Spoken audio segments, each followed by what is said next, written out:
ಪ್ರಸ್ತುತ ನ್ಯೂಸ್ನ ವಿಶೇಷ ಕಾರ್ಯಕ್ರಮಕ್ಕೆ ಸ್ವಾಗತ. ನಾನು ಬಶೀರ್ ಅಡ್ಡಿ ನಡಕ.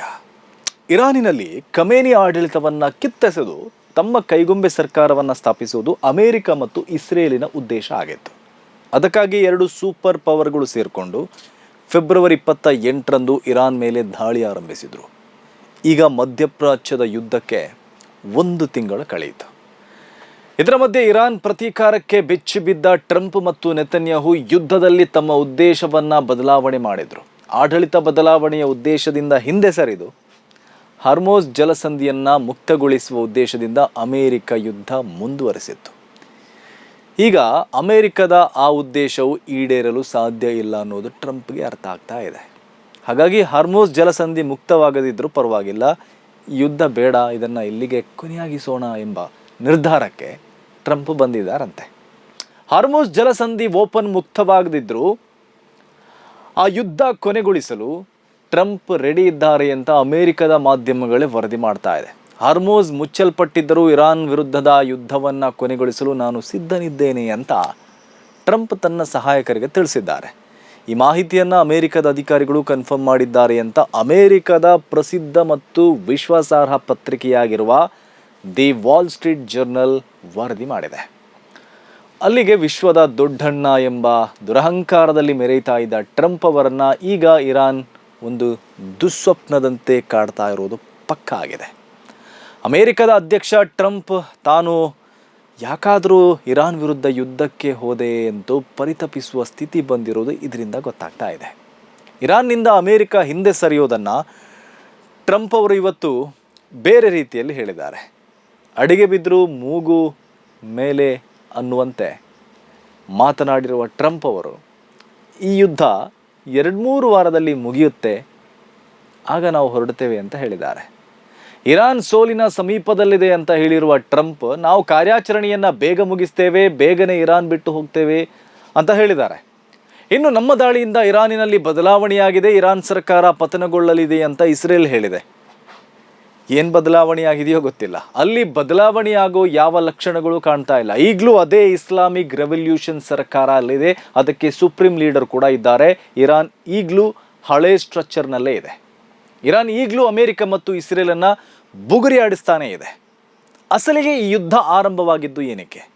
ಇರಾನಿನ ಆಡಳಿತವನ್ನು ಬದಲಾವಣೆ ಮಾಡೋಕೆ ಅಂತ.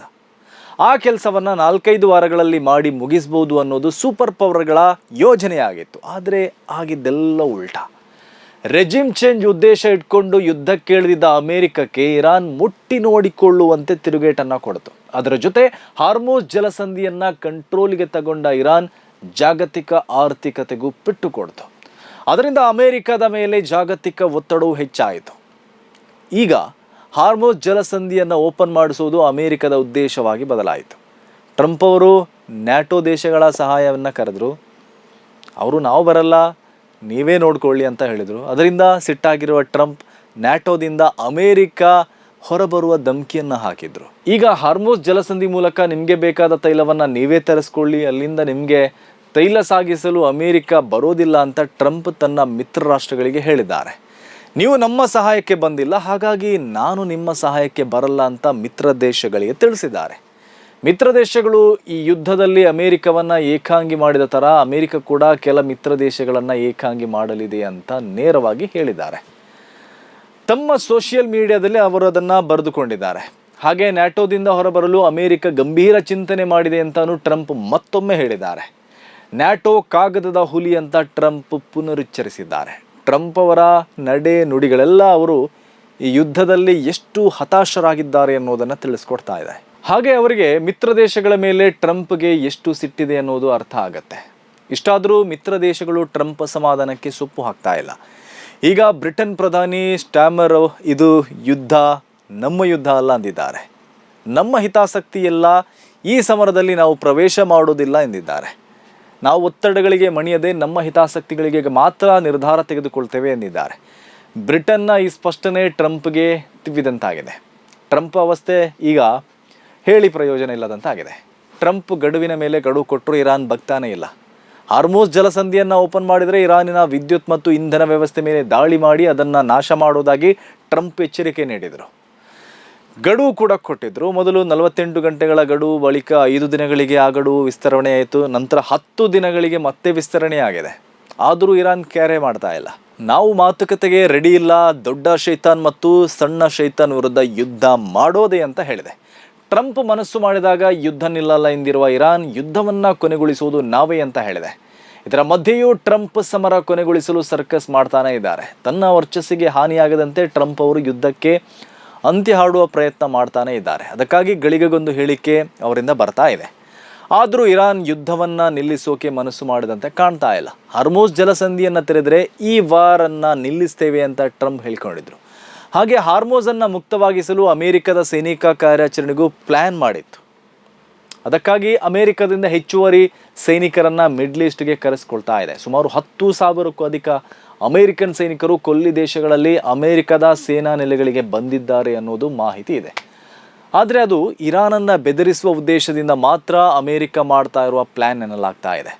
ಅಮೆರಿಕದ ಸೈನಿಕರನ್ನು ಹಾರ್ಮುಜ್ ಜಲಸಂಧಿಗೆ ನುಗ್ಗಿಸಲು ಅಥವಾ ಖರ್ಗ್ ದ್ವೀಪಕ್ಕೆ ಭೂಸೇನೆಯನ್ನು ನುಗ್ಗಿಸಲು ಟ್ರಂಪ್ ತಯಾರಿಲ್ಲ ಎನ್ನಲಾಗ್ತಾ ಇದೆ. ಒಂದು ವೇಳೆ ಅಂಥ ಕಾರ್ಯಾಚರಣೆ ಆರಂಭಿಸಿದರೆ ಆಗ ಇರಾನಿನ ಪ್ರತಿರೋಧ ಕೂಡ ಅಷ್ಟೇ ತೀವ್ರವಾಗಿರುತ್ತೆ. ಅದರಿಂದ ತೈಲ ಪೂರೈಕೆ ಇನ್ನಷ್ಟು ಜಟಿಲ ಆಗುತ್ತೆ. ಅದು ಜಾಗತಿಕ ಆರ್ಥಿಕತೆಗೂ ಪೆಟ್ಟು ಕೊಡುತ್ತೆ. ಇನ್ನೊಂದೆಡೆ ಇರಾನ್ ಕೂಡ ನೀವು ನಮ್ಮ ಜಾಗಕ್ಕೆ ಬಂದು ನೋಡಿ ಅಂತ ಚಾಲೆಂಜ್ ಮಾಡ್ತಾ ಇದೆ. ಪರ್ಷಿಯನ್ ಕೊಲ್ಲಿಗೆ ಅಮೆರಿಕ ಕಾಲಿಟ್ಟರೆ ಅಲ್ಲಿರುವ ಶಾರ್ಕ್ಗಳಿಗೆ ಅಮೆರಿಕದ ಸೈನಿಕರು ಆಹಾರ ಆಗ್ತಾರೆ ಅಂತ ಇರಾನ್ ಈಗಾಗಲೇ ವಾರ್ನಿಂಗ್ ಕೊಟ್ಟಿದೆ. ಅಮೆರಿಕದ ಸೇನಾ ಚಲನವಲನಗಳ ಮೇಲೆ ಇರಾನ್ ಸಂಪೂರ್ಣ ಕಣ್ಣಿಟ್ಟಿದೆ ಅಂತ ಹೇಳಿದೆ. ನೀವು ನಮ್ಮ ಹತ್ತಿರಕ್ಕೆ ಬರೋದನ್ನೇ ನಾವು ಕಾಯ್ತಾ ಇದ್ದೀವಿ ಅಂತಾನೂ ಅಮೆರಿಕಾಗೆ ಇರಾನ್ ಎಚ್ಚರಿಕೆಯನ್ನು ಕೊಡ್ತಾ ಇದೆ. ಹೀಗಾಗಿ ಅಮೆರಿಕ ಹಾರ್ಮುಜ್ ಜಲಸಂಧಿಯ ಕಡೆಗೆ ತಲೆ ಹಾಕಿದರೆ, ಖರ್ಗ್ ದ್ವೀಪದ ಕಡೆಗೆ ಹೆಜ್ಜೆ ಹಾಕಿದರೆ ಅಲ್ಲಿ ಊಹಿಸದ ರೀತಿಯಲ್ಲಿ ವಾರ್ ನಡೆಯುತ್ತೆ. ಒಂದು ವೇಳೆ ಅಮೆರಿಕ ಇರಾನಿನಲ್ಲಿ ಭೂದಾಳಿ ಆರಂಭಿಸಿದರೆ ಈ ಯುದ್ಧ ವರ್ಷಗಳ ಕಾಲವೂ ಮುಂದುವರಿಯುವ ಸಾಧ್ಯತೆ ಇದೆ. ಅದೇ ಕಾರಣಕ್ಕೆ ಹಾರ್ಮುಜ್ ಜಲಸಂಧಿಯನ್ನು ಮುಕ್ತ ಮಾಡುವ ಗೋಜಿಗೆ ಹೋಗದೆ ಈ ಯುದ್ಧವನ್ನು ಕೊನೆಗೊಳಿಸಲು ಟ್ರಂಪ್ ಮುಂದಾಗಿದ್ದಾರೆ ಅಂತ ಹೇಳಲಾಗ್ತಾ ಇದೆ. ಅಮೆರಿಕ ಈಗ ಮಧ್ಯದಿಂದ ಯುದ್ಧದಿಂದ ನಿರ್ಗಮಿಸಿದರೆ ಅದು ಇರಾನಿಗೆ ಗೆಲುವಾಗಲಿದೆ, ಅಮೆರಿಕದ ಸೋಲಾಗಲಿದೆ. ಹಾಗೆ ಹಾರ್ಮುಜ್ ಜಲಸಂಧಿ ಮೇಲೆ ಇರಾನಿಗೆ ಮತ್ತಷ್ಟು ಬಿಗಿ ಹಿಡಿತ ಸಿಗಲಿದೆ. ಹಾರ್ಮುಜನ್ನು ಇರಾನ್ ಈಗ ತೈಲ ಹಡಗುಗಳ ಟೋಲ್ ಗೇಟ್ ಮಾಡಿಬಿಟ್ಟಿದೆ. ಇನ್ನು ಮುಂದೆಯೂ ಇರಾನಲ್ಲಿ ಮತ್ತಷ್ಟು ಕಮಾಯಿ ಮಾಡಲಿದೆ. ಇದು ಯುದ್ಧದಿಂದಾಗಿ ಇರಾನಿಗೆ ಆಗಿರುವ ಬಲು ದೊಡ್ಡ ಆರ್ಥಿಕ ಲಾಭ ಅಂತ ಹೇಳ್ಬೋದು. ಹಾರ್ಮುಜ್ ಜಲಸಂಧಿಯ ಬಿಕ್ಕಟ್ಟನ್ನು ಅಮೆರಿಕ ಈಗ ಮಿತ್ರ ದೇಶಗಳ ಹೆಗಲಿಗೆ ಹಾಕಿ ಹೊರಟಿದೆ.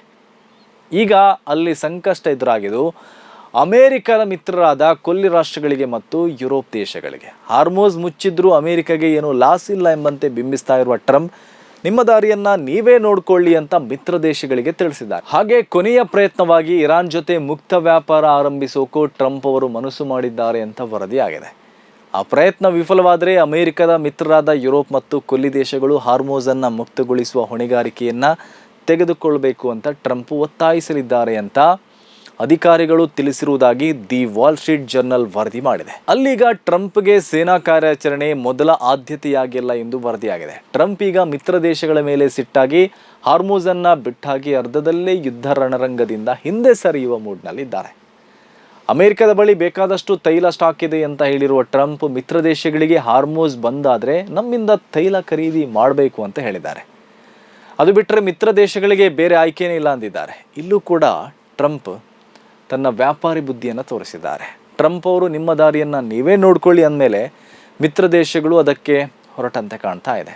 ಹಾರ್ಮುಜ್ ಜಲಸಂಧಿಯನ್ನು ಹೇಗೆ ತೆರೆಯಬೇಕೆಂಬುದು ಅದರ ಕುರಿತಾಗಿ ಸುಮಾರು 35 ದೇಶಗಳ ಸಭೆ ಕರೆದಿರುವುದಾಗಿ ಬ್ರಿಟನ್ ಪ್ರಧಾನಿ ಸ್ಟ್ಯಾಮರ್ ತಿಳಿಸಿದ್ದಾರೆ. ಈ ಬಗ್ಗೆ ರಾಜತಾಂತ್ರಿಕ ಮತ್ತು ರಾಜಕೀಯ ಮಾರ್ಗಗಳ ಕುರಿತು ಸಭೆಯಲ್ಲಿ ಚರ್ಚಿಸುವುದಾಗಿ ತಿಳಿಸಿದ್ದಾರೆ. ಒಂದು ಕಡೆ ಅಮೆರಿಕ ಯುದ್ಧರಂಗದಿಂದ ಅರ್ಧದಿಂದಲೇ ಹಿಂದೆ ಸರಿಯೋಕೆ ನೋಡ್ತಾ ಇದೆ. ಇದೇ ವೇಳೆ ಮಿತ್ರ ದೇಶಗಳು ಹಾರ್ಮುಜ್ ಜಲಸಂಧಿಯನ್ನು ರಾಜತಾಂತ್ರಿಕ ಮಾರ್ಗಗಳ ಮೂಲಕ ಓಪನ್ ಮಾಡಿಸೋಕೆ ಮುಂದಾಗಿದೆ. ಅದರಿಂದ ದೊಡ್ಡಣ್ಣನ ಅಹಂಕಾರ ಇಳಿಯುವ ಲಕ್ಷಣಗಳು ಗೋಚರಿಸ್ತಾ ಇದೆ. ಹಾಗಾಗಿ ಮುಂದೆ ನಡೆಯುವ ಬೆಳವಣಿಗೆಗಳು ತುಂಬ ಕುತೂಹಲಕಾರಿಯಾಗಿದೆ. ಇದು ಇವತ್ತಿನ ಪ್ರಸ್ತುತ ನ್ಯೂಸ್ ವಿಶೇಷ ಸುದ್ದಿಗಳ ವಸ್ತುನಿಷ್ಠ ವಿಶ್ಲೇಷಣೆಗಾಗಿ ನೋಡ್ತಾ ಇರಿ ಪ್ರಸ್ತುತ ನ್ಯೂಸ್.